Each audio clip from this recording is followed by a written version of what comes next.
Il night bus si conferma per ora l'autobus dei giovani universitari e no. I primi 6 mesi di servizio vengono ritenuti un successo da Comune, Università e Bus Italia Veneto.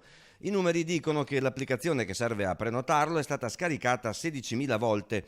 16.000 anche le prenotazioni con più di 18.000 viaggiatori, di cui 100 nuovi ogni settimana. È un servizio a chiamata. Oltre 1.000 partenze sono avvenute dalla stazione, più di 500 da Piazza delle Erbe.